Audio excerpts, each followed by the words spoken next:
Is Bill joining? Oh, anyway, let's go ahead and start our class on essential nectar. We'll do this again with the prayers as usual. Let me put those on the screen, and then we'll do a meditation after that. So again, we're just going to recite this praise to Shakyamuni Buddha one time rather than three, as is indicated. To the founder, the endowed transcendent destroyer, the one gone beyond, the foe destroyer, the completely perfected, fully awakened being, perfect in knowledge and in good conduct, Sugata, knower of the world, supreme guide of human beings to be tamed, teacher of gods and human beings, to you, the completely and fully awakened one, the endowed transcendent destroyer, the glorious conqueror, the subduer from the Shakya clan, I prostrate, make offerings, and go for refuge. And we'll do the short mandala offering. This ground, anointed with perfume, strewn with flowers, adorned with Mount Meru, four continents, the sun, and the moon, I imagine this as a Buddha field and offer it. May all living beings enjoy this pure land. Idam Guru Ratna Mandalakam Niryatayami. And then refuge in bodhicitta, first time in English, twice more in the Tibetan. I go for refuge until I am enlightened to the Buddha, the Dharma, and the Supreme Assembly. By the merits I create through listening to the Dharma, may I become a Buddha in order to benefit all sentient beings. Sangye Chodang Soki Choknam La Jangchu Bardu Dakni Kyapsu Chi Daki Chunyan Gipe Sanam Yi Dola Benchir Sangye Drupar Shok Sangye Chodang Soki Choknam La Jangchu Bardu Dakni Kyapsu Chi Daki Chunyan Gipe Sanam Yi Dola Penchir Sangye Drupal Sho. All right, let's do a short meditation then before we begin the class. Give ourselves a chance to focus the mind a bit by focusing on the breath. Again, work with the breath whatever way you prefer for the next few minutes. And then I'll come in and I'll lead you in a short reflection to set our motivation of bodhicitta. So we can begin the meditation now.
So now let's set our motivation for tonight's class. And recall in our last session, we were working with the topic of death and impermanence. Having acknowledged that we have these amazing opportunities right now, having achieved this perfect human rebirth, and having come into contact with the holy beings, the gurus, whether we have one being who we consider to be our own guru in this life yet or not, we are under their guiding influence. But of course, as we saw last week, this opportunity is not going to last. Everything has come together, perfectly aligned for us to make good use of this life. But death can happen at any moment. So it's important that we use the time that we have as constructively, as skillfully as we possibly can. And of course, the greatest use of this time is to dedicate ourselves to achieving our greatest potential, actualizing the state of Buddhahood ourselves, so we can then become a cause for helping others to do the same. So set this motivation of bodhicitta. This is the way to assure that we do use the time we have well, regardless of when death will come. We can be guaranteed that we will have used the time that we've had for the best possible purpose, trying to become fully enlightened ourselves so we can then lead all sentient beings to that same state. And you can open your eyes fully when you're ready, and we'll begin. So maybe just check in. I know you had the opportunity to do the meditation on death awareness yesterday, I believe, on Monday night, and maybe also spent some time with it on your own. Are there any questions or comments on that? Especially, I'm curious, if people were using the verses. These verses are really quite nice, as I mentioned, to use as a kind of format for our meditation, reflecting upon the verses. But any comments or questions? Okay. Well, then let's move on to our next topic. So, of course, in the teachings on death in many of the Lamrim texts, they include the death process and how rebirth occurs. And essentially, again, this is the force of karma, which is a topic we haven't yet come upon in the Lamrim. But through the force of the actions we've created in the past, especially an action that is powerful enough to project us into another existence, one of those actions we've done will ripen at the end of this life and take us into another realm where we will have the conditions that are in line with that karma. And this very next topic is to look at the possibility that we could end up in one of the unfortunate states if we don't do enough with this life to assure that we kind of overcome the causes of that, or at least weaken the causes of that. So this is kind of, again, a part of this setup. Let me go back to the slides and get us reoriented in terms of where we are at. We are in the section for the person of the sort of inferior capability, or as Rinpoche would often say, the small capable being. This is the first level of our practice, where again, we are looking at the motivation of trying to attain a good rebirth. So the very first part of this, the first 2 points, we're generating an attitude of concern for our future lives, that death is going to happen, as we saw last week, don't know when, and we could have a future existence that would be unfortunate. This is the main topic we'll look at tonight. Hopefully we'll get a chance to start refuge, which is sort of the response to that. Given that this is our particular predicament that we're looking at in this level of the stages of the path, the answer, of course, is to rely on the means to gain happiness in future lives, which is taking refuge in the three jewels and then developing conviction in karma. So that's where we'll look at the topic of karma in a bit more detail. So tonight's topic is a little bit difficult. It's kind of taking a look at these existences, some of which we don't have direct experience of. We're going to take a look at the 3 lower rebirths of the hell realms, the realms of the pretas or hungry ghosts, as they're called often. And then thirdly, the realm of animals. And I'll maybe give some meditation advice on this a little bit later. But there is, again, a reason why the Buddha taught this. If there is the real possibility that we could end up in one of those states, this is the Buddha being a very compassionate guide, forewarning us that that possibility exists and that we need to do whatever we can to avoid it. Lama Zopa Rinpoche often talks about this type of presentation as being, yes, it's fear. We are having some fear instilled in us through these teachings, but it's a wholesome fear. And there's a lot of unwholesome fear in the world of neuroses and various ways of looking at things where we're imagining all kinds of stuff that could happen that may not happen at all. But this is a very real possibility that we need to be attentive to because we can avoid it. That's the whole point. If we go to your doctor and your doctor tells you that after you have your blood work done, well, you've got this, that's an issue, and that's an issue. If you don't kind of lower your cholesterol, you're going to have problems with your heart and da da da da. And, we take that advice, and because we want to avoid future pain and suffering, we change our diet and we start exercising. We do whatever we can to avoid the problems that our doctor is predicting for us. Well, the Buddha's a good doctor as well, kind of pointing out that we could end up in these unfortunate states that would be unbelievable suffering.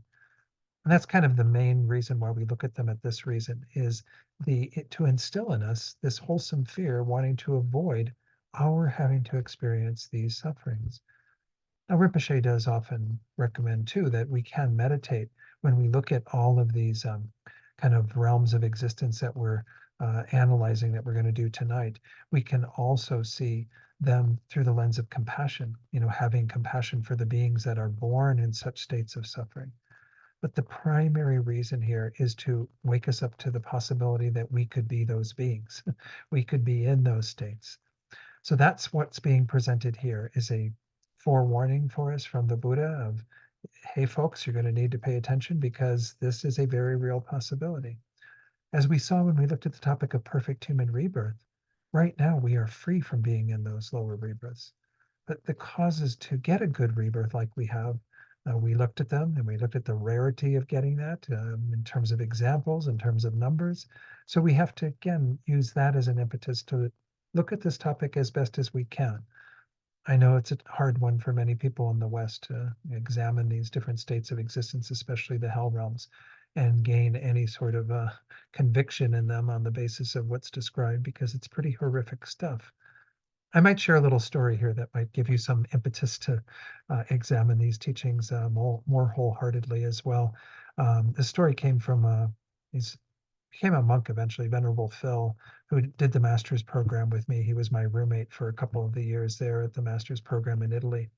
And I knew him even in San Francisco because he lived there before he went to the master's program as well.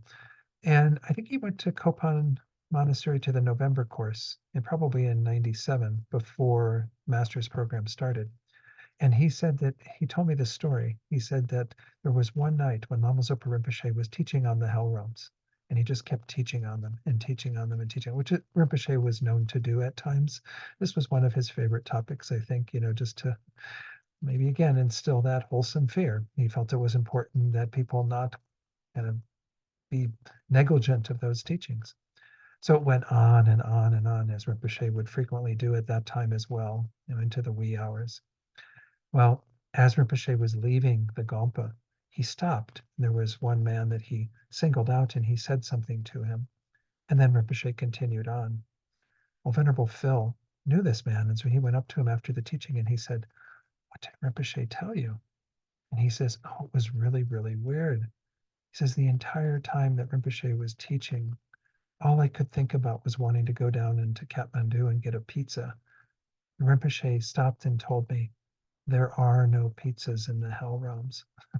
So, so when I heard that story, it kind of gave me goosebumps. Like, be careful what you think about when you're in the presence of Lama Zopa Rinpoche. But so I don't know. Maybe that adds a little, fire underneath this topic to make it be something that you do want to investigate a little more wholeheartedly. So Let's look at the outline of what we're going to be um, examining here. In our text, in the outline, it's called the three realms of woe, the suffering of these three lower existences. First, how to meditate on the sufferings of the hells. We got quite a few verses for that, and I'll go through the various hell realms that are described. Then, how to meditate on the sufferings of the pretas. These are the hungry ghosts. And then, how to meditate on the sufferings of the animals. So, specifically for the hell realms, we see that there are the sufferings of three domains that are primarily pointed out: the hot hells, the surrounding hells that are around the hot hells that you have to go through when escaping from the hot hells when the karma has exhausted for them. Your suffering is still not finished anyway. Then the last one, the sufferings of the cold hells. There are 8 of those as well that are kind of a parallel universe where things are increasingly painful because of the cold rather than the hot and the various tortures that exist in the hot hells. So let's take a look at our text and go through this. Again, uh, this is all for our own good. I might mention I'm going to send this along to Colleen to send to all of you. There's a little chart that's called kind of the realms of existence or something like that. And it has the animal realms in terms of the two main domains that we're going to talk about when we get to them. There'll be the three types of hungry ghosts that are described here.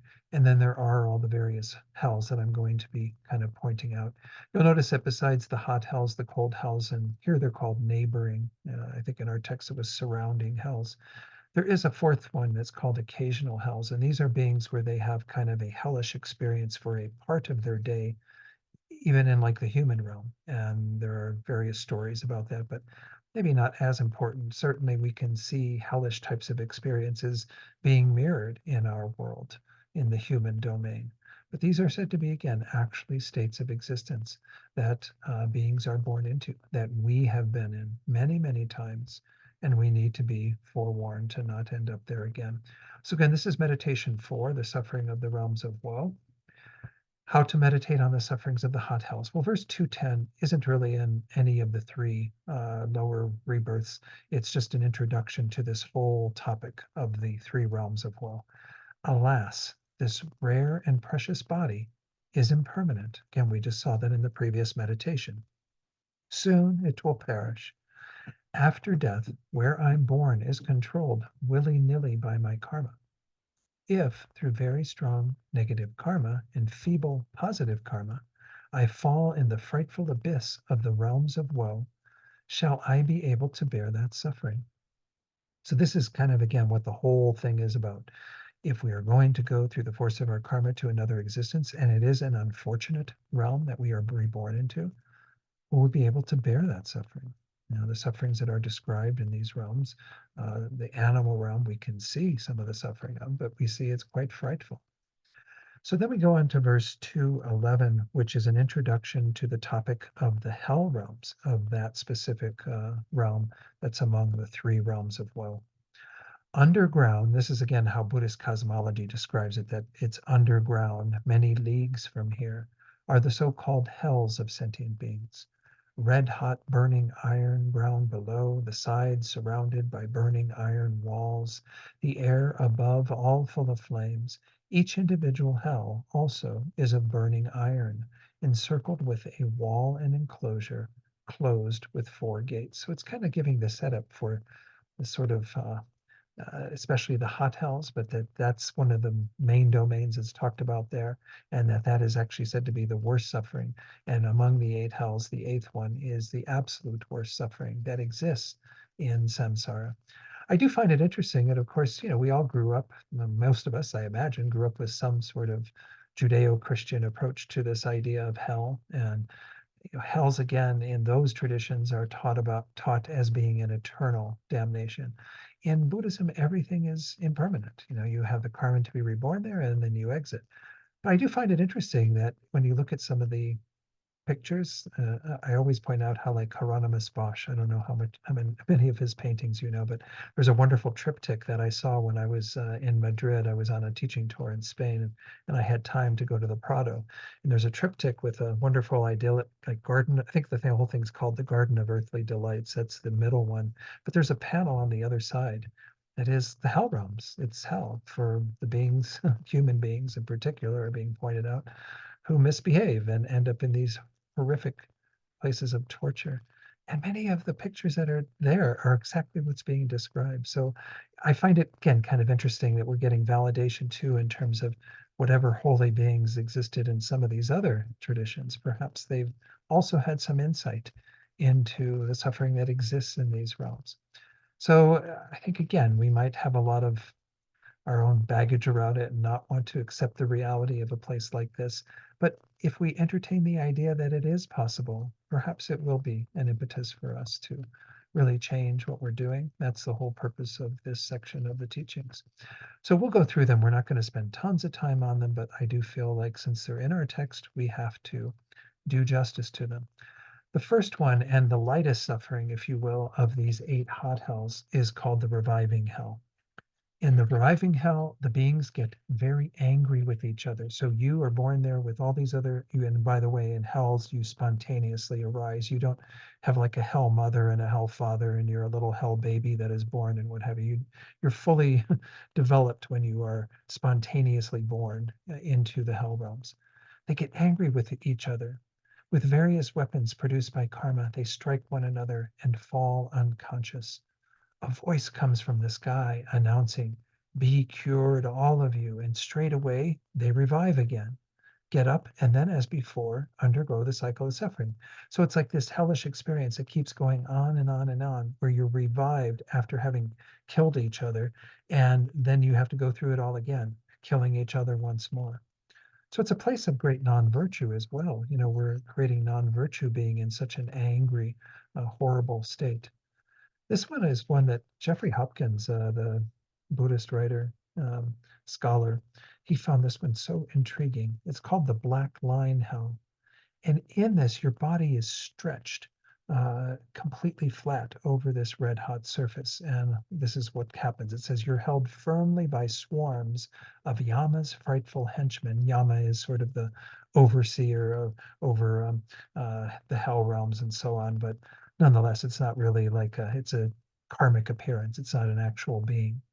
You lie on the red hot burning iron ground. They stretch your limbs out like a ground sheet, because your body has this ability to be stretched. You don't die when it does that. Your body stretches to cover more surface on the hot ground. Then, when they've marked your cherished body with black lines in many crosses, kind of like a pattern that they're putting out on your body to cut it up, you enjoy the suffering of being cleft and cut up thereon with various weapons.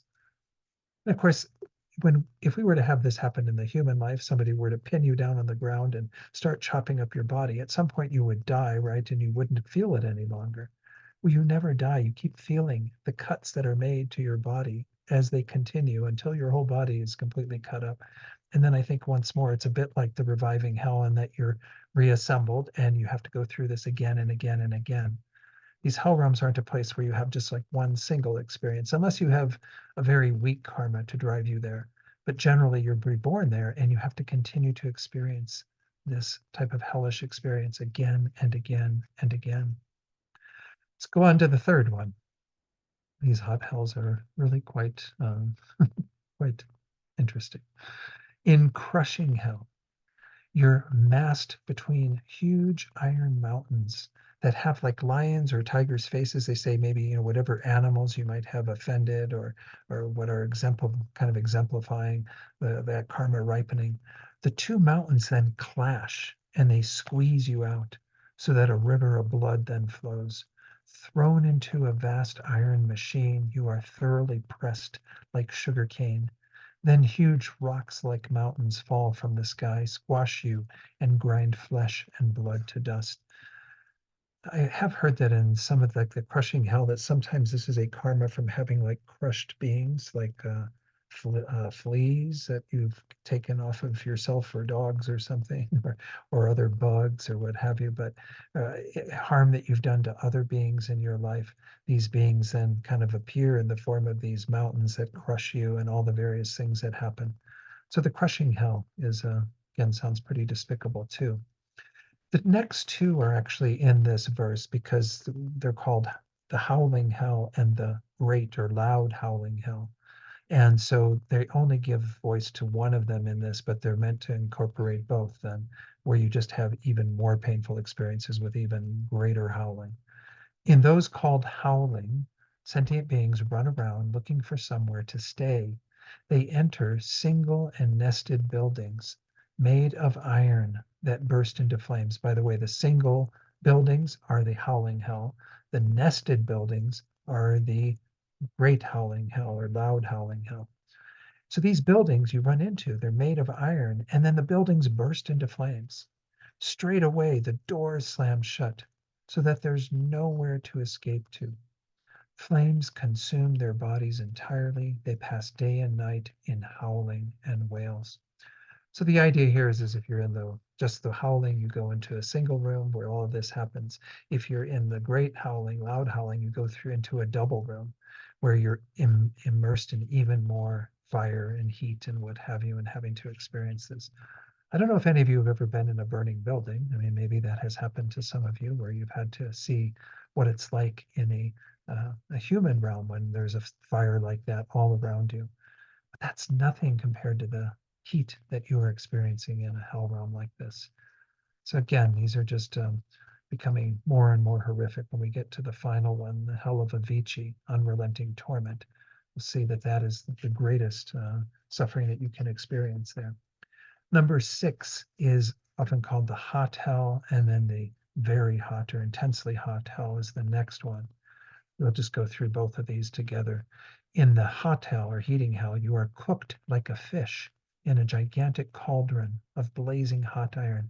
This is one of Bosch's paintings. I think it's that one I mentioned. This triptych has something like this happening where you're like speared and put into a cauldron of blazing hot iron. With a stake of one point burning with fire, you're impaled so it comes out the top of your head. Then from all your sensory openings, very broad flames come flaring out. You are laid on the blazing iron ground and beaten with a hammer of iron. In intense heating, the seventh hell, you are impaled with a blazing stake of 3 sharp points, a trident, right? And your body is wrapped up in a sheet of very hot red iron like a garment. In a large iron pot, you are cooked in boiling molten copper. When your bones all fall apart, they are spread on the ground. Flesh and skin regrow, and then you're cooked as before. This is one of the common things, again, because it's not like you experience it just once. You kind of, the body reconstitutes, and you have to experience the suffering all over again. So, we're getting to where there's not much of a break at all. When you get to the final one, there's 2 verses for this one, Avicii or unrelenting torment. This is where there's no no break for you at all. In Avicii, from all 4 directions come blazing fires in a great heap and burn your skin, flesh, bones, and tendons right to the marrow like a lamp's wick. One can only tell you're a sentient being from your shrieks of direst torment. They say you can't see an actual being there because you are just consumed so entirely by the flames. But the being is still there, just experiencing that unbelievable torment and screaming. That's the only way you know they're there. A searing iron basket is put in your hand, and you're made to winnow blazing coals. On a high mountain of red hot iron, you fall down and have to climb up again. Your tongue is pulled out of your mouth, much stretched and staked out there with iron pegs. Yama's men throw you down on your back and open your mouth with red hot pincers. They thrust in red hot cannonballs and pour boiling molten bronze down your throat. Again, there's just one torture after another, this unrelenting torment. You go from one horrific experience to the next. This is, the deepest suffering in the hell realms and in all of cyclic existence. I might mention that we talked earlier about the one of the freedoms that we have as a human being in this perfect human rebirth is that we're free from having committed the 5 actions of immediate retribution, these 5 heinous acts. This is, they say that if you commit one of those 5, which are again, killing your mother of this life, your biological mother, biological father, killing an arhat, a being who has attained liberation from samsara, causing a schism in the Sangha, or um, uh, inflicting harm, causing blood to flow from a Buddha with malice, with ill intent, then those actions are called immediate retribution because you are immediately born in this hell of a Vici. At the end of this life, if it hasn't been purified, you will go straight there. Do not pass go. Do not collect $200. You go right to Avicii and experience the suffering that you created karmically through such horrible acts. Okay. So I'm just letting you know that's where those beings end up. We can have, again, compassion for beings in these realms as we go through this. But these should be warnings to us about not creating the causes to be reborn in the hell realms. I might mention that, we can see already that these hells are very violent places and places of such extreme suffering. Generally, we align each of these realms of existence with a particular delusion that is the primary driving force in the creation of such worlds, such experiences. For the hell beings, it's primarily anger, right? Because especially the hot hells, we can see how this is even that first one of reviving, where you're fighting other beings from being angry at them just by seeing them. This is not to say that anger is the only delusion that will drive you into that realm. If it's a delusion driving you to do other actions that causes you to be reborn there. But nonetheless, this is a product of the mind of anger that we all have to some degree. So especially we want to curtail actions that pertain to that delusion that are driven by that. But nonetheless, all of our actions, as we're going to see when we get to karma, if they're complete, could potentially take us to such a suffering realm. Those are the hot hells. Okay, now we go on to what are again called supplementary, or it wasn't surrounding, supplementary, surrounding, neighboring hells. These are the hells that kind of are outside of the 8 hot hells. So each of these 8 hot hells, they've got well, actually, yes, actually, it's the entirety of them. They have around them the 4 different realms, 4 sides with 4 realms in each of those. So they say there are 16 of these, but anyway, these are what you have to go through, having exited from that hell realm that you were reborn into, that hot hell, to escape. It says, moreover, outside every door of each of the 8 types of hot hells are so-called supplementary hells, neighboring hells, where there are many terrible fears. In the first one, the pit of hot coals or fiery embers, it's sometimes called, when you put your foot down, it sinks all the way down to the knee, and the skin and flesh are lost. They are like, in these hot coals, they are completely burned away.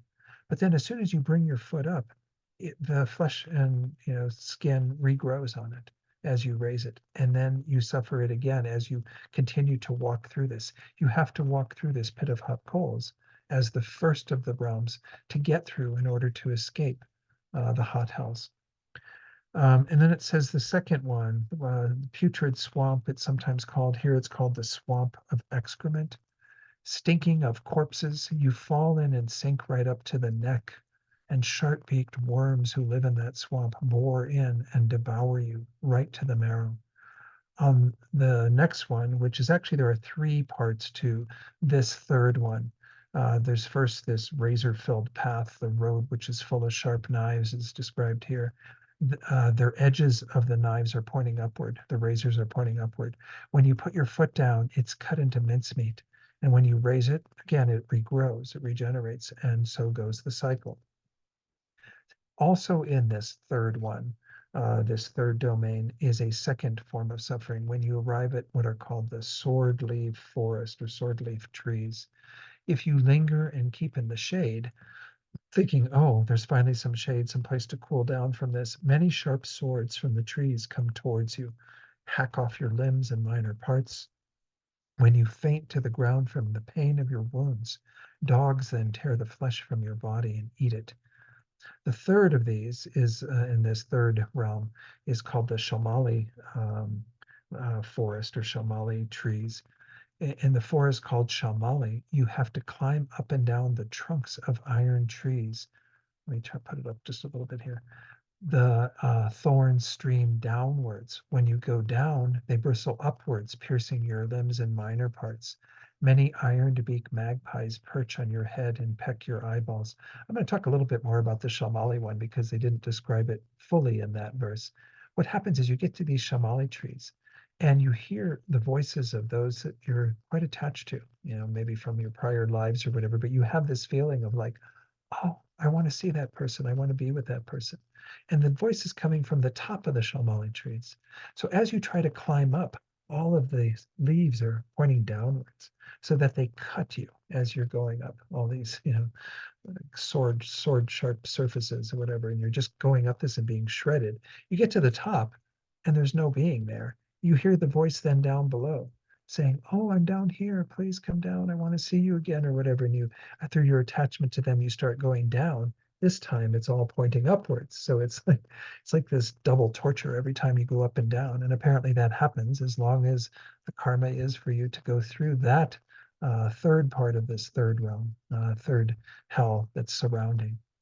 So those three are all kind of part of it. The pit of fiery embers, I'm sorry, the razor-filled uh, path with the sharp knives that are pointing upwards, then the forest of the sword leaf trees, and then the shalmali tree. Again, where these iron thorns come down and pierce you. The fourth one's called the river of no ford, or can't cross this river so easily. So let me put this up a little bit. Got to get my cursor there. Okay. It's here called the River Vatarani, is a vast stream of searing molten bronze. When you fall in its boiling billows, flesh, blood, and skin are all consumed because of the heat of this molten, river. And on the bank of this blazing river, people brandishing cudgels and hooks. With their cudgels, they stop you getting out. So these are like the guards that keep you from exiting onto the bank. There's no way to get out of it other than kind of continuing to swim in it because these beings are keeping you from getting out. And with the hooks, they drag you out eventually. They throw you down and ask what you want. If you're hungry and thirsty, they give you iron balls and molten copper. So again, not such a hot place to be.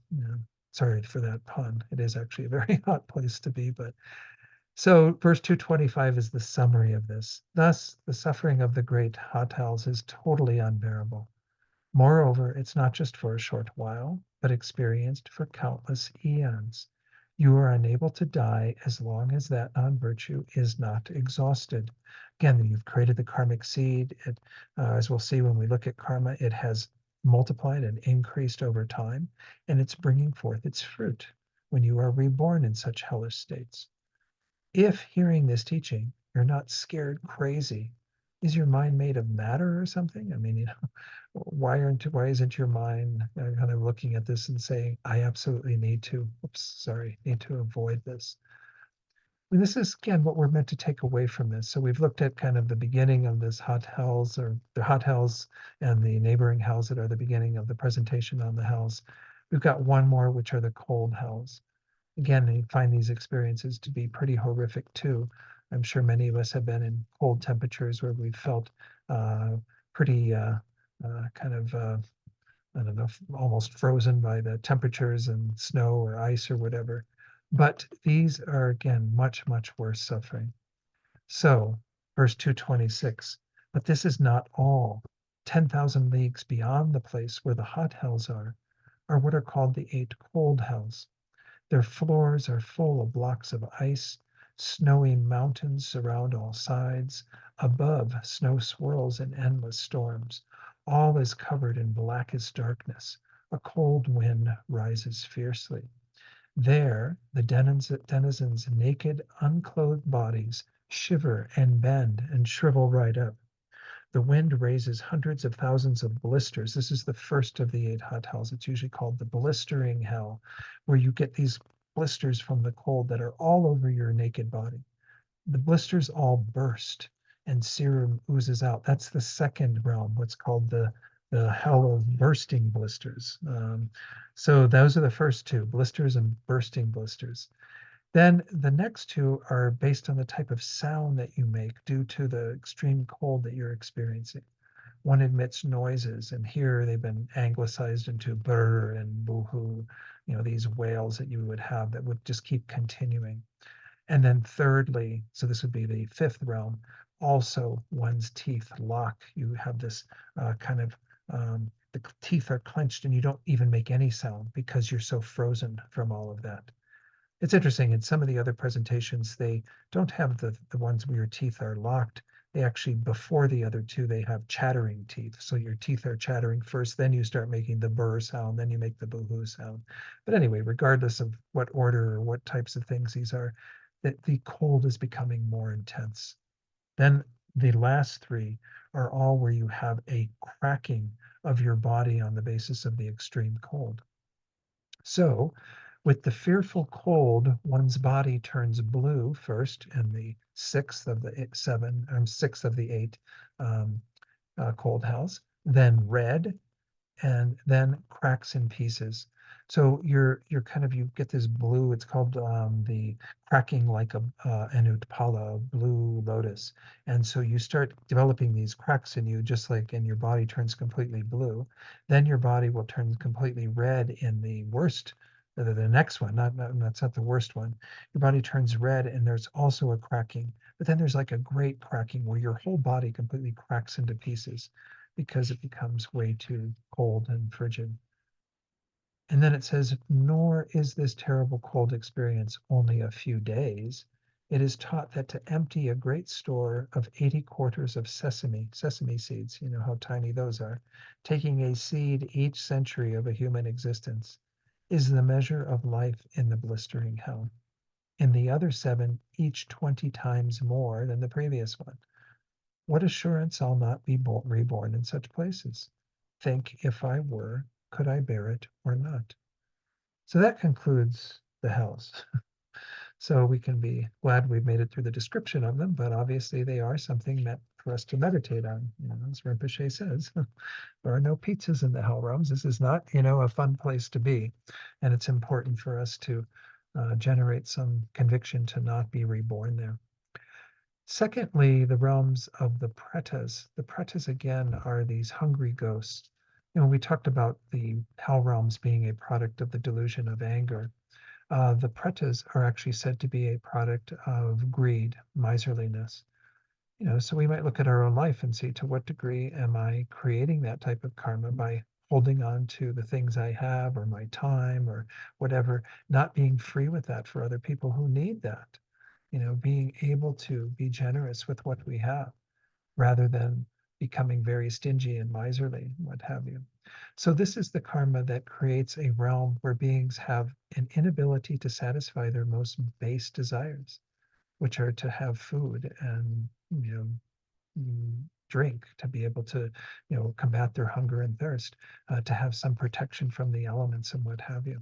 Now, it's interesting, I might mention that these three lower realms, hell beings, hungry ghosts, and animals, that's the order we're seeing here, which is a very common one in most of the Lam texts, because this is on the basis of the amount of suffering that is experienced. It's said to be less in the hungry ghost realm than generally in the hell realms, and less in the animal realms than the hungry ghost realm.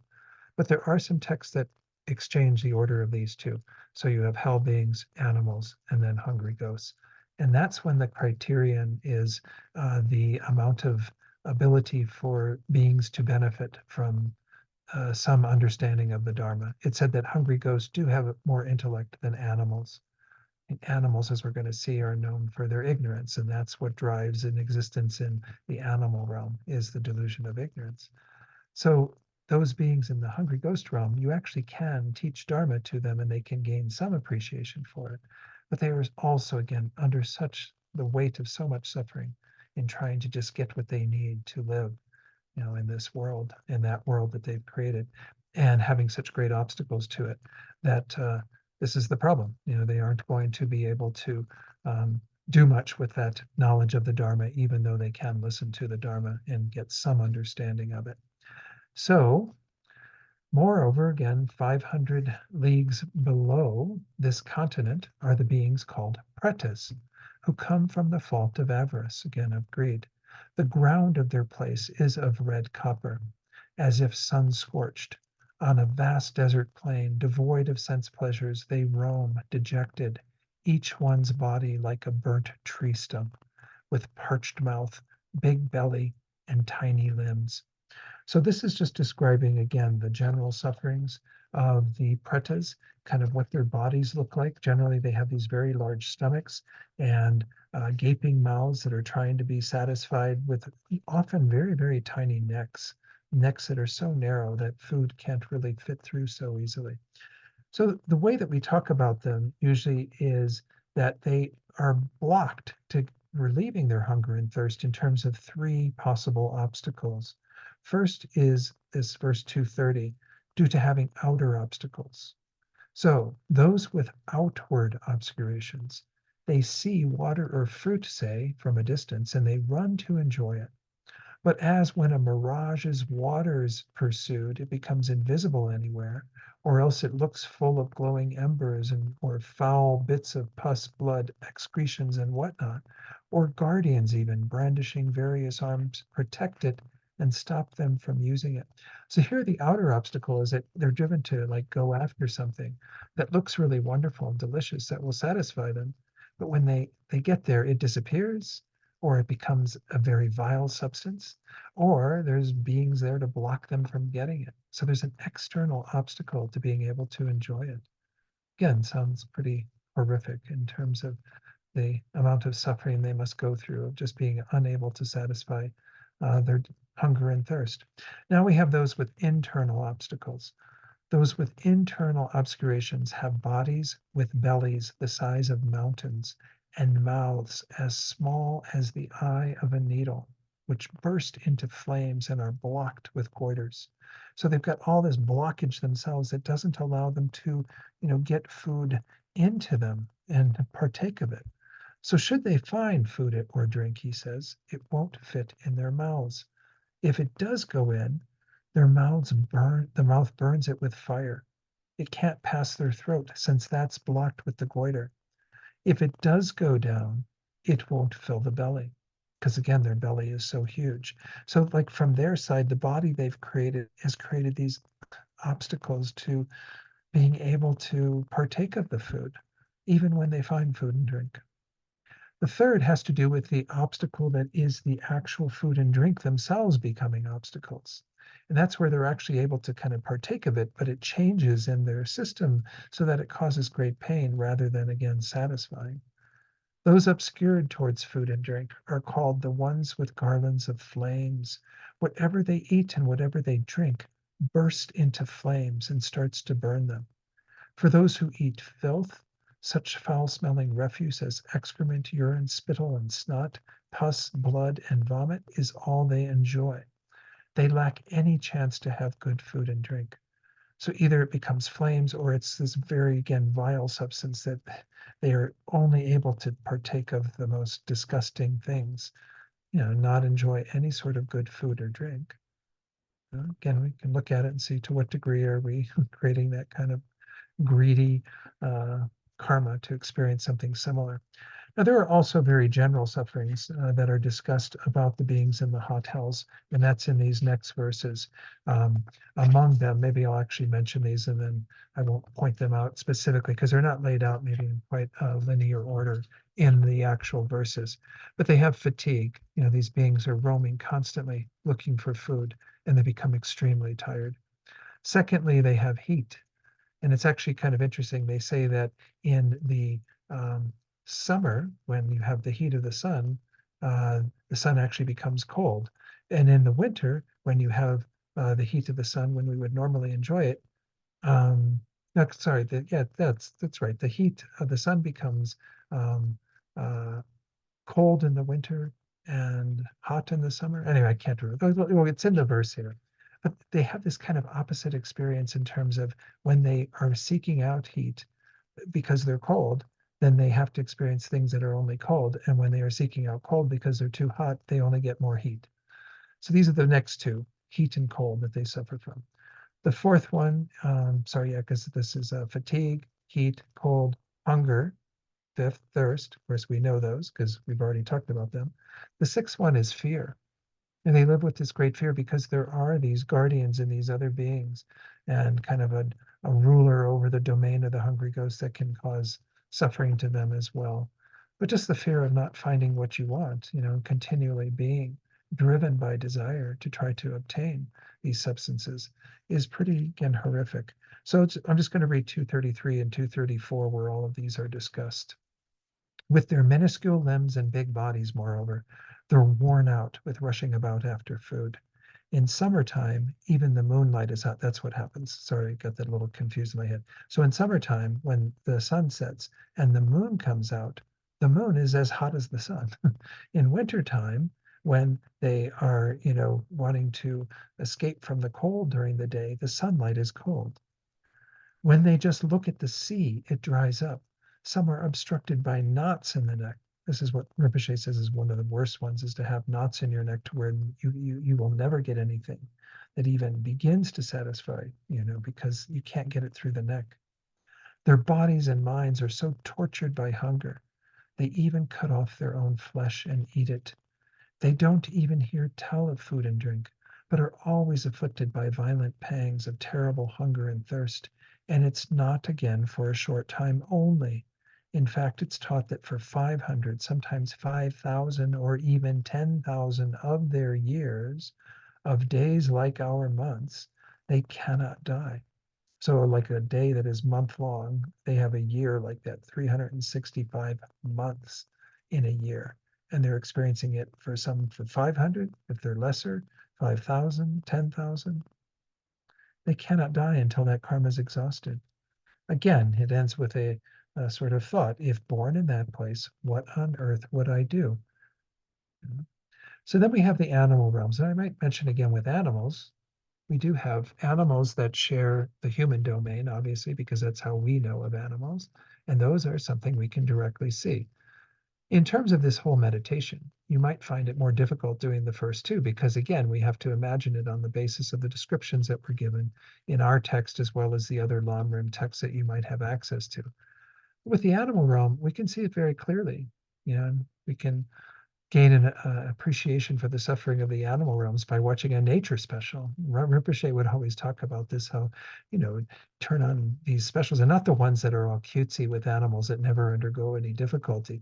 Go to the ones that are like the gazelles being chased down by, leopards or whatever, very fast cats on the plains of the Serengeti or whatever. I mean, this is what we need to see. We need to see that we look at our little pets and we think they have such a wonderful existence as an animal. I hear this a lot in our culture, right? People are almost envious of the life of their pets. Oh, I wish I could be just like my cat and just sleep all day. This is not a good thought to have, because that's actually an unbelievable suffering in these lives. As I said, they're drawn there primarily through the delusion of ignorance. And we look at the dullness, the ignorance that animals have. I think the most intelligent animal we've seen in this human realm is Coco the talking gorilla, right? Who learned so many signs and was able to actually communicate. And some concepts could maybe get through to Coco a little bit, but still Coco's intellect as a gorilla was nothing like the intellect that we have as a human being. So this is not an ideal place to be. Lama Zopa once said that if you had the mind of an animal for 5 seconds, you would never want to be reborn as an animal. You would just go, oh my gosh, what torment. I mean, especially if you look at the animals that are out in nature where it's just a huge smorgasbord, right? Animals preying upon other animals and always being looking over your shoulder about, you know, we feed the birds here in our property, and it's just like they're constantly looking, because in the winter in particular, there are hawks that will come and try to pick them off. So they're like, the slightest noise, they go off the ground where the food is and immediately back into the hedge. They're just like, this is how they live their lives. This kind of, I'm going to feed for a while, but I got to be very careful. And then they run away as soon as there's a sound or a wind or what have you. This is what the lives of animals are like in general. And we're kind of blind to that. Again, there are two main domains of animals. One is the animals that live in the oceans. This is how it's usually pointed out in the Lam Rim. And we're oblivious to most of them, right? Maybe even people who go like deep sea diving don't even see most of the animals there, because a lot of the animals are living in the deeper, darker parts of the ocean where you can't even get to because the pressure is too intense there. And they say the vast number of beings living on this planet are in the oceans. So we're not even seeing most of them in terms of our day-to-day life. In the summer, we see some ants and insects and what have you, and birds and everything, but we're not really seeing the vast quantity of beings that are born there. The second category is the animals that kind of share the domains with human beings and God beings. They say there are animals in the God realms. I don't know what their life is like. We don't talk about them so much, but I imagine that there's probably some suffering there too, just by virtue of the dull minds that they have and so on. So the ocean animals are talked about first. The hidden home of the very deluded, the animals, is in the ocean, from the water surface down to the floor. Their size, shape, color, and so forth are indefinite, numberless in kind, like heaps of grain piled up on boards, one pressing another so they can hardly move. They live in lightless holes. I did watch some of these. I think there was one called Blue Planet or something that had the other thing that's going on, of course, in the oceans is the same thing that's happening on the land. The beings are subject to being the food for other beings. We're talking about how, like a whale, and if it was a blue whale or whatever, that goes down and dives in like schools of krill, krill, these kind of tiny shrimp. They come, when they go through just in one sweep, they pick up something like 400,000 krill.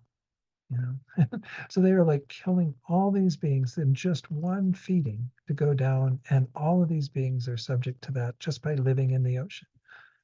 The world of animals is pretty gruesome when you see it through that lens. We like animals in our culture and cute ones and what have you, but again, the ocean animals are experiencing unbelievable suffering. And again, whether they're in these dark places of the ocean where they still are probably always on the lookout for beings that are going to take their lives. Then we have the verses that pertain to the beings that are sharing the realm with humans and gods. And here's where we detail some of the other sufferings that go on. First of all, the suffering of being hungry and thirsty. Scattered ones roam in the lands of gods and humans, some plagued by hunger and thirst. Right. This is what animals are constantly, just like humans to some degree, but humans are got more intellect to be able to plant food and, grow food and, make sure that we're distributing it and what have you. So we've developed this whole culture around making sure we don't, most of us at least, don't grow hungry and thirsty, though there still are many human beings that experience that. But animals don't have the wherewithal to do that, right? They're dependent upon their environment and the karma they've created to whether they experience their hunger and thirst being satisfied. The next one, some suffer from sun and wind, hard to bear. This is kind of talking about the heat and cold, the elements that are also a part of the suffering of animals in general. Some make a home in heaps. There it says, I'm sorry, the next one. Some pass their lives entirely in darkness. Some make a home in heaps of dust. Others breed in swamps of sewage. Sometimes bigger ones gulp down small ones. That's certainly another one of the sufferings on the list. The third one being eaten by each other. So not only are they hungry and thirsty, not only do they have to deal with the elements, cold and hot and what have you, they're also, again, on the menu for the animals that are larger than them, that want to eat them. Or armies of small beasts sometimes devour a large one. This does happen, right? Where smaller beasts are able to attack something that's larger. And because of their number, they can take them down. But this is what it's like, again, for most animals in this world. Then the next one, that they are exploited. Animals are exploited in our culture to a great degree, right? Variously killed for their meat, skin, and so on, slaughtered in all sorts of different ways. Helplessly laden with burdens too heavy to carry, exploited, ridden, and struck, their hair and parts of their organs cropped or used for plowing, milking, and so forth. They're oppressed day and night without interruption by many great sufferings, hard to endure. So again, this idea of being exploited and used by humans for the you know delight of those humans is the fourth suffering that they experience in a general way. And then the last one has to do with their very ignorance that I've mentioned earlier. Further, their lifetimes may be lengthy, up to an eon, not sure to be short. They are disturbed by many kinds of personal sufferings through their karma, but all are very deluded and stupid. This is the kind of a bit of a judgmental statement there, but this is the problem of being born as an animal. ignorance pervades your mind. You don't really have an ability to learn things beyond that, to engage in virtue and what have you. Not knowing what should be done or abandoned. And that's the whole key behind this human life. We can find out what we should do to avoid such existences, and what we, how we abandon negative actions that would drive us there. Oh, woe, alas, born even an instant in such a body, how could I bear it? Now, again, I'm trying to be down on animals. We're not making this into a hierarchy of like humans are better than animals or what have you. We're just simply pointing out that these are karmic consequences. Beings are born into these realms, and they have to endure the suffering of those realms until it is exhausted. And sometimes they even fall into lower states than where they were born, because it depends upon the karma that ripens, as well as the karma that they create. This is why Rinpoche gave some very good advice frequently about, and I think there's even a write-up. I could certainly send that along to Colleen as well. Some of the things that were recommended to do in regard to the animals that we do have in our possession, that we care for, or that even enter into our house, that are mice or ants or mosquitoes or whatever. Just to make sure that when we do have contact with an animal, that we do what we can to try to bless that animal, to create some good imprints with that animal, so that that animal goes on to hopefully a good existence. Because they're not going to sit down and read a Dharma book and meditate on their own, because that's not in their capacity, right? So I'll send that along, but that's one of the things that we really should be thinking about. While we do have some beings from that realm that are in, and certainly we are helping most of them that are, that are pets. We're feeding them, we're taking care of them, making sure that they have a kind of rather well off within that life as an animal. That's great. That's wonderful that you're practicing that generosity. But also think about their future existence, because when they're exiting that life, what will happen to them? What is the karma they've created? Or some animals can be taught to engage in more, compassionate acts, can become like rescue animals, or uh, what's the word for it? The animals that are like support animals, that service animals that can go with others to help them. If they're having a seizure, then the animal's there, the dog is there to, alert people to that or what have you. What wonderful things to be able to train animals to do, to be of service to others in a very compassionate way. But these aren't the animals deciding to do this, right? These are humans training animals. We can see compassion playing out innately with some animals, such as animals that go to extremes to protect their young, but that's very limited, right? That's compassion only for their young. It's not compassion for anyone. I do like these little things that you see videos occasionally on YouTube where like a mother tiger will feed, five little baby piglets, which would normally be like breakfast. But for some reason, there's a compassionate connection to those beings and a desire to feed them or what have you. But again, these are often very rare, and I don't know to what degree humans are involved in creating those. I think it's probably pretty common that there's some sort of human intervention. And most animals do not have a very good life at all. So my advice in terms of meditating on the three lower realms is to work with it in terms of your own comfort. If the hell realms and the hungry ghost realm sound a little too obscure and a little too outside of your realm of, something you can get your head around, well, then work with animals. Animals are certainly a good place to examine the suffering in realms that are not human. We can gain a deeper appreciation for what we have as human beings, but even again, some trepidation about what would it be like to end up being in an animal existence. I also point out to sometimes the people that with some of these other ones, it's also useful perhaps to see how they're mirrored in human existence. As I said earlier, these occasional hells are where people, even in human existence, might have an existence part of the time that is very much like a hellish state. I think one of the stories in the Lam Rim is like this person who had this very idyllic life during the day, and as soon as the sun went down, it became like this hellish torment that would go on all night until the sun came up, and then his life would be very delightful and wonderful. He created this kind of mixed karma to experience this hellish existence part of his day and a more delightful heaven type of existence the rest of his day. Well, that's what happens sometimes, because we might do certain virtuous actions, but we are mixing them sometimes with non-virtue. So we have to again acknowledge that there are mirrors of these types of existence that we can see in our human realm, beings who are in hellish states of existence right now that are not the equivalent of what we saw in those, 8 hot hells and 8 cold hells and what have you. But they point in that direction. Beings who have to live in war zones like what's going on in Gaza right now. And talk about hungry ghost type of karma, to be reborn in a place where suddenly you have no access to the food and water that will sustain your life.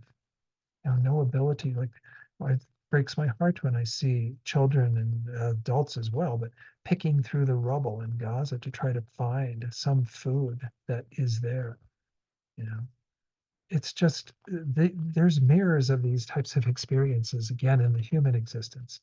So work with whatever way feels comfortable for you, but try to entertain the idea that the Buddha taught these realms for a reason, that we are all creating the karma through our actions and inactions to end up in such a state. And we're going to look at karma, probably next week when we get together. I want to go on to refuge, but I do have a verse from Rinpoche to share. This is from Lam Rim Year, I think, where he talks about the benefits of meditating on the lower realms.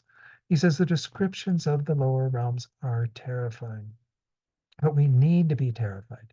This is not a numbing fear, a fear that paralyzes us, but again, this positive or wholesome fear that spurs us into action and gives us ironclad determination to practice Dharma and do nothing but practice Dharma. We see the suffering that we are in imminent danger of experiencing and naturally do everything possible to avoid it. As I said, this is just like a doctor telling you you're going to have this future experience of, congestive heart failure, or, diabetes or whatever, if you don't change what you're doing.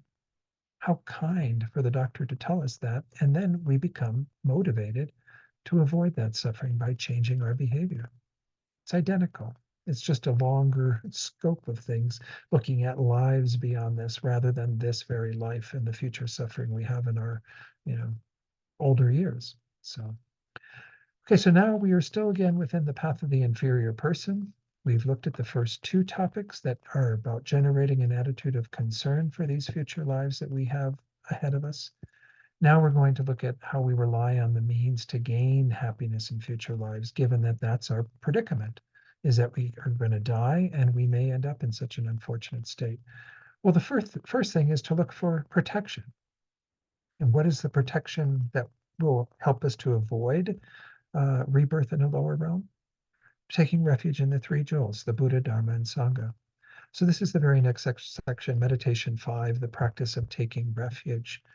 So there's quite a few verses for this as well, not as many maybe as some of the other sections, but we go into 5 main topics. I think in the outline that's in the book, The Essential Nectar, Geshe Rapton's commentary. They only have 4, but the last 2 really do have to do with the benefits of taking refuge. So I isolated them as somewhat separate. So you could do meditations on each of these. Again, we're not going to make it through all of these in the time we have left tonight. But the very first of these topics is in the single verse 239, which are the causes of taking refuge. So let's go ahead and go to that verse. And we see that this is a direct extension of what we've just examined in regard to the Lam Rim, the sufferings of the lower realms. So it says thus, the unbearable sufferings of the hells, of pretas, and of beasts, animals, are hard to endure. Whoever else I go to for refuge, except the 3 supreme ones, what Rinpoche would call the 3 sublime rare jewels, these 3 jewels, Buddha, Dharma, and Sangha. Wherever else I go besides them, they cannot protect me from those sufferings. It's only the Buddha, Dharma, and Sangha that will protect us. So let's take a look at this topic, because I do want to point out a few things in regard to it. First of all, know that this is the first level of taking refuge. I actually even liked what Lama Yeshe apparently, when he would teach this, teach on refuge, at least at times, Venerable Connie Miller told me this, that he would use the term do refuge rather than take refuge. It's kind of like do refuge. It means doing actions that are in accord with where you're placing your money, with what you see as your actual refuge. And so the first level of fear or trepidation that we have is to kind of put our money on what will actually help us to avoid the suffering of the lower realms. That's where refuge is taught because that's where our refuge begins, but that's not where it ends. You don't just degenerate it around, the suffering of the lower realms and that's it. Your refuge develops as you go through the Lam Rim. Of course, it becomes a heightened sense of fear around all of samsara when you get to the middle scope, right? Where you look at the bigger picture that we're involved in. We'll get to that eventually, where we see that we are caught up in this cycle of existence, samsara, continuing to go from life to life. And we've been doing this since beginningless time. So we generate a deeper fear there, not just of the lower realms, but of all of samsara. I mean, I just have been there, done that. I don't really want to continue to be engaged in the suffering of samsara, the unsatisfactory nature of samsara. Then the third level is where we expand our fear to even fear that others will have to experience such suffering, kind of can take on a fear for them, if you will, that because these beings have been incredibly kind to us and connected to us in unbelievably kind ways, we want to have concern for them as well, a fear or trepidation that other beings will have to continue to experience the sufferings of the lower realms as well as the suffering of samsara. So just know that your refuge increases in terms of what you are driven to be more fearful about. But again, this is also a wholesome fear. We need to be afraid of samsara. We need to be afraid of the lower realms. We need to be afraid of any being suffering. We should feel a concern for suffering. This is what Master Shantideva says in his text. I'm paraphrasing a little bit. That suffering alone should be impetus enough for us to be concerned about it, whether it's ours or anyone's. That's a level of fear or concern that we can generate gradually. That's why, again, that's the third level, the higher level. Where we're at now is the very first level. You have to have some fear, some trepidation of ending up as an animal, ending up as a preta, a helpy. That's the whole purpose of that previous meditation. Or to even end up in a human existence where you have unbelievable misfortune, because there are, again, many humans right now in our world and throughout time that have had unbelievably horrific experiences as human beings. So this means, again, that we have to find some protection on the basis of that fear. That's the second cause of refuge. The first is I've got a fear of something. Again, here it's the lower realms. Secondly, I've got to have some faith or confidence that the three jewels will protect me. Well, how do I generate that faith or confidence? Of course, to some degree by practicing the Buddha's teachings. But it's said that the Buddha himself has a fearlessness that is making the Buddha a reliable guide for us, someone who we can entrust our protection to. Why? Because a Buddha has abandoned all fear themselves. They know the methods for alleviating the fear of others. They are also compassionate towards all beings. So you're never kind of not under the uh, lens of compassion that the Buddhas have. And moreover, the Buddhas act for the welfare of others, regardless of whether they help or harm the Buddhas. So, in these four ways, Buddha's being fearless, Buddha's being able to teach how to alleviate fear to others perfectly, Buddha's having compassion for all beings, and Buddha's working for the welfare of all beings, regardless of who they are. That makes the Buddha a reliable guide. Then, of course, we have confidence that the Dharma, the teachings the Buddha gave, are reliable. And of course, the Sangha, the spiritual community that is practicing those teachings and have developed greater understanding than ourselves, are also reliable because they are on their way to becoming Buddhas. They are on their way to achieving the same state of being reliable guides for us. So again, I'm giving you a very shorthand investigation of refuge. Obviously, there are many more teachings that you'll find in the Lam Rim where they describe the qualities of the Buddha jewel, the qualities of the Dharma jewel, the qualities of the Sangha jewel. But a Buddha is essentially a being who has attained enlightenment, and that's the primary refuge is in what we call the Dharmakaya, the wisdom, truth body, the mind of a Buddha. We also, of course, can take refuge indirectly in the form bodies, the ways that Buddhas appear in our world. As we saw when we looked at the topic of devoting oneself to the Guru, that's one of the main ways that Buddhas are said to appear in our world, to help us spiritually as our spiritual guides. But nonetheless, Buddhas can appear in a myriad numbers of ways. Whatever it is that we need and have the karma for, Buddhas can kind of cause the karma to ripen into an appearance for us that will be able to help us. So that's what a Buddha jewel is essentially, is the Dharmakaya and Rupakaya, the truth body and the form bodies. The Dharma jewel has twofold aspects. One is the scripture, which is the more conventional Dharma jewel, right? We need to kind of have the scriptures, the teachings in our lives. But the deeper one is the realizational Dharma, where the beings actually have the realization of Dharma within their minds. That's a aspect of the Dharma that we are ideally trying to attain. The more ultimate Dharma is to have realizations of emptiness and so on that become the true paths that create true cessations of our delusions and obscurations. The third jewel, the Sangha jewel, has a conventional aspect of being any group of fully ordained beings, say 4 or more fully ordained monks or nuns, kind of represents the Sangha. But an actual Sangha jewel are the beings who have the realizational Dharma, who have these realizations in their minds. They become what we call Aryas. An Arya being is a superior being. They have a direct insight into emptiness. So each of these 3 jewels has a more conventional aspect, such as the form bodies of the Buddha, the scriptural Dharma, and then the ordained Sangha. But then they have a deeper, ultimate jewel, the Dharmakaya. The wisdom mind of a Buddha is where we're kind of primarily taking refuge in regard to the Buddha jewel. The realizational Dharma, that is the realizations in the minds of beings, and then, of course, the Arya Sangha, the beings who have these direct realizations. So those are the more ultimate refuge. But there are many other topics in refuge. I don't have the time to go through them all in this course, but this is the very first kind of topic that's always discussed.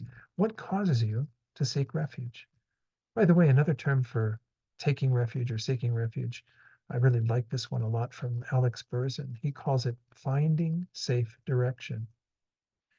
And it's a way of looking at refuge. You are trying to find safe direction to help you to attain what you seek, which at the very first level, again, is a good rebirth, is to avoid unfortunate states. Second level, of course, to attain liberation, to avoid continuing to be in samsara. Then the third level, to attain enlightenment, to avoid being in an unenlightened state where we can't help others and others continue to suffer because we can't help them. So again, we see that this advancement of our refuge is a form of safe direction, gives us exactly where we need to go. And this is often called the demarcation of whether you are Buddhist or not in terms of your conduct, is whether you have taken refuge in the 3 jewels. And in this section, we're going to see, the commitments of taking refuge and so on that are entailed in that. Let's go back to our outline. We see that the next verse is going to be looking at the objects of refuge in brief. I've just discussed them a little bit, but we'll go to that and then go on to look at the manner of going for refuge. Okay. So let's go back to our text. And that may be as far as we get tonight, is those 2 topics, and we'll finish off refuge next week. So verse 240, the objects of refuge, how can I be protected by the 3 jewels? The Dharma for us is the actual refuge. Why? Because that's where we have to start, is kind of taking the teachings of the Buddha into our own minds and investigating them and adapting them to our lives. And that is what saves you from these fears in truth, because that's what you have to practice. The Buddhas are the teachers of this Dharma. The Sangha are your helpers in the Dharma's practice. Sometimes the analogy, rather than teacher, helper, and teaching, the analogy that sometimes uses a medical analogy, which we all know very much from our lives. We've all dealt with doctors and what have you. The Buddha is said to be the doctor. It's like when you know that you've got an illness, you've got something wrong with you, you want somebody who, again, is best qualified to deal with that, to give you the diagnosis and the medicine. The medicine is the Dharma, right? That's what we have to take. That's why it's the actual refuge. Just like if you had an illness and you went to your doctor and your doctor very kindly prescribed some medication for you, you wouldn't take it home and say, "Oh, I've got this wonderful medication. It's going to said to cure my illness completely." And you just put it in a nice place in your home and you like pay homage to it or whatever, but you never take it. That would be ridiculous, right? What's the point of that? Why did you go to the doctor? Yeah, we go to the Buddha as our doctor so we can get the cure, so we can actually find what is the remedy for whatever fear, again, that we're looking at. Well, the fear of the lower realms, how do we resolve it? By practicing the Dharma. More specifically, what we're going to see next week, the Dharma that are the teachings on cause and effect, karma, the law of karma. So the third jewel, the Sangha, they say are often like the medical assistants that help you to take the medicine. Now, they can't take it for you. I don't like that part of the analogy as much because they are beings who have already taken the medicine and can speak to its benefits and to how to do it. So they're more than just assistants in a sense. They are actually beings who were former patients or even still patients, but they are patients who've begun the process of actually incorporating that medicine of the Dharma into their lives. So this is the role that these play. And again, there's a lot of different stuff that's taught in various Lamrim texts about how to see each of the three jewels and the roles that they play. This is a very nice one, right? The Buddha is the doctor, the Dharma is the medicine, and the Sangha are the assistants, the people who help us to take the medicine. We need all three. You know? The primary one we need, though, is the medicine. But we have to get it from a qualified doctor, and we have to have some assistance in how we are administering it to ourselves. People often forget that too. We have this autonomy in our culture where people think that there's sort of self-sufficiency and I can figure it all out for myself. But we need others. We need people who have studied the Dharma more than us, who have realized the Dharma more than us to guide us on that path. Okay, so then we look at the manner of going for refuge. And I'm just going to introduce this. We'll see how much time I have to go through. This is the next 3 verses. It says, if therefore I do not rely from my heart on the threefold infallible supreme refuge as my protector, I have no means of freedom from the specific or special and also the general fears of the ill destinies, dreadful abyss, and of samsara in general, right? If we don't really, from our heart, rely upon the three jewels, then where will we get freedom from all these fears? Who is an appropriate source of protection beyond the three jewels? Maybe we have to check up to some degree. We're not going to check every single spiritual tradition. But if we understand what the Buddha is saying, as we'll get into more when we come into the continued teachings in the small scope as well as the teachings in the middle scope, where we talk about all of samsara and the faults of samsara and so on, we gain a deeper appreciation for what the Buddha is really doing for us. And then, of course, what the Dharma is for us, as well as the Sangha. So from this moment, moreover, I must strive to keep this refuge. If I fall to a realm of woe, if I end up in one of those three states, then wailing and calling out hundreds of cries for help in such a state, I'll still find no protector there at all. I mean, it's not to say that the Buddhas can't exist in those realms. They can come and do their best to try, but we'll be so obscured by our own suffering and our own karmic situation. It'll be very hard for any sort of help to reach us there. So then 243 is an actual refuge verse, very similar to um, refuge verses that are incorporated into some daily practices. So it says, therefore, from now on, I and all other migrators, we try to bring others into this vision of like all beings finding true refuge in the three jewels. I go for refuge to the Buddhas, the supreme teachers, for refuge. We go to their teachings, the holy Dharma, for refuge. We go to the Sangha who practice it for refuge. And we even have a little note in there, say this verse, the actual taking of refuge, 3 or 7 times or as desired. We're going to see later in this that that is one of our refuge commitments. So if you do find that you're at a place where you've got that heartfelt kind of commitment to the three jewels, to the Buddha, and of course the teachings, the Dharma, the Sangha who practice it, then you often make that kind of more formal in a commitment ceremony, a refuge ceremony.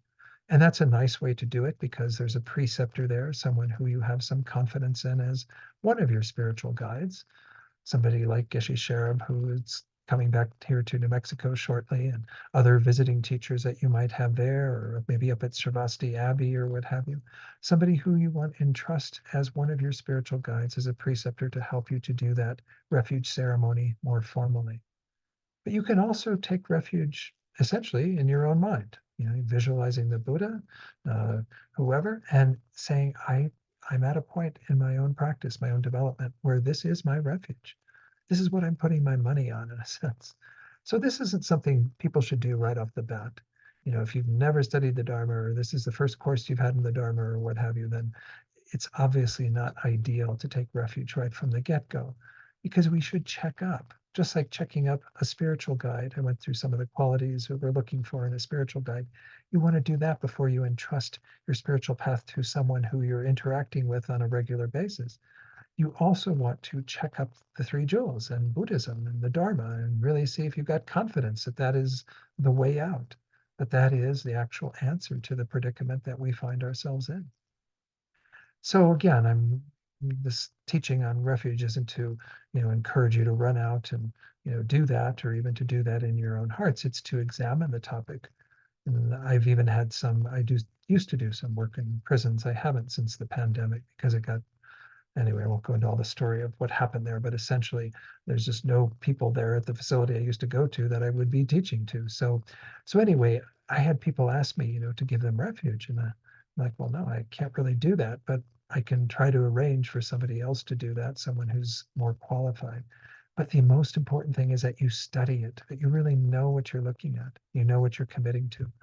So next week, we're going to go into the next topic, which are the practices after having taken refuge. If you've taken that refuge in your mind or in a formal ceremony, there are 12 commitments.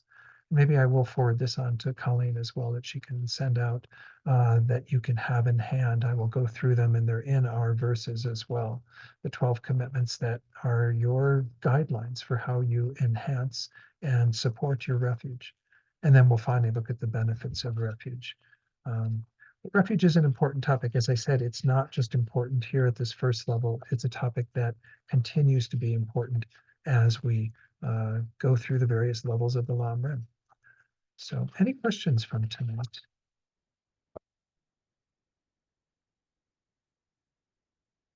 Yes, Melanie. Oh, Unmute there. yeah, there you go. So when you were talking about the hell realms and the hungry ghosts, you mentioned that the hell realms are a product of anger and the hungry ghosts, that realm is a product of greed. Is there a precipitating attitude that leads to the animal realms then? Yeah, it's the ignorance. And Okay. ignorance there, we're not talking about the kind of subtle form of ignorance, the one that we're going to target eventually, which is our ignorance, not knowing the nature of reality. These are like grosser forms of dullness and ignorance. The ways that beings are ignorant about the laws of living in the world. I mean, even the laws of cause and effect, karma is an ignorance that most beings are dealing with. They don't really understand how to create uh, favorable results and avoid unfavorable ones. So those grosser levels of ignorance that manifest, that we might be engaging in through our own acts, then that can manifest as kind of an animal existence. That's the primary kind of state of mind that we see in the animal realm. Of course, there's a lot of other, things going on, a lot of greed and desire. All of these beings, by the way, the three lower realms and the three higher realms, when they're presented frequently, they're talked about as being part of the desire realm. So you have desire as an overall kind of theme to it. But these realms are very much a product of more specific delusions that manifest in terms of your experience there. you know the greed causing you to not be able to satisfy your desires, the ignorance clouding your mind so that you have a very dull mind. And we look at how much time our animals spend in our that are pets sleeping. Oh my gosh, dogs, cats, what have you, they spend almost their whole day sleeping, right? And then of course in the hell realm, through the force of anger, having to face this sort of torture and suffering that is like an infliction that you've done on to others, that is now being inflicted upon you. So And so would that be anger and sorry, so other people have questions, but would that just be like an attitude of anger like all the time or every once in a while getting angry or well, when we get to karma, we'll see, because we'll take a little bit of a look at karma. We won't have time to go through all the specifics of it, but we see that again, any of the 10 non-virtues that we normally have singled out as being the primary ways that you create the karma to be reborn in a lower realm. they can have different motivations in terms of the delusion that is guiding them. You can have an act of killing through the force of attachment, right? Somebody who is attached to getting deer meat because they want, the meat of the deer, the venison. Well, they will kill the deer and go out hunting to do it. Then you have some that kill out of anger, right? We see that in our culture all the time with humans killing other humans out of anger, right? But then some kill out of ignorance, thinking these beings don't matter. They're nothing, can kill a mouse, it can kill a rat, can kill whatever because they're inconsequential. That's a form of ignorance. Each of those is differently weighted. Anger is generally the heavier one, and that's why the hell realms are the heavier places of suffering. So any of these 10, when it has all the factors complete, we'll look at this when we get to that part of the teaching, can propel you into a lower rebirth. Which one you end up in and the duration of your suffering and what happens to you there is predicted by some of the other factors. So again, these are realms that are the product to some degree of the mind of anger, but it doesn't mean that everyone who ends up there got there through an act that was driven by anger. So don't make them equivalent in that way, that it's not an identical thing. Oh, if I never engage in an act of anger, I'll never end up in the hell realm. You still could potentially, because again, it depends upon a number of other factors. Great. Thank you.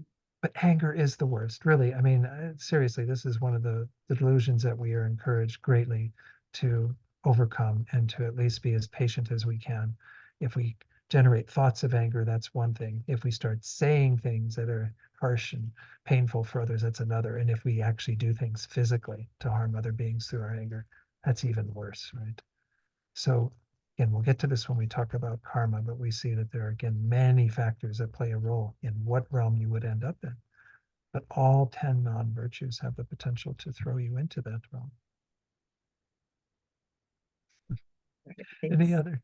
Thank you, Melanie. I know this stuff starts to get a little scary. And again, we always have to once more put it back in that frame of this is the Buddha being very compassionate to us to explain how things actually work. Because if we don't have this knowledge, then we're just shooting in the dark, right? We have no idea. Because in our culture, certainly, many forms of killing, like I said, are quite natural. The ones I talked about, like killing pests and mosquitoes and ants and whatever, shooting animals for their meat, whatever. I mean, we have a lot of forms of killing. I might mention at this point that, well, then we'll conclude the class, but Lama Zopa Rinpoche, I don't know who told me this or if this is an actual statement he made, but I heard at one meeting of people in the FPMT, he said that if all the FPMT centers existed and all that happened of benefit was that one being gave up killing, that it would be worth it.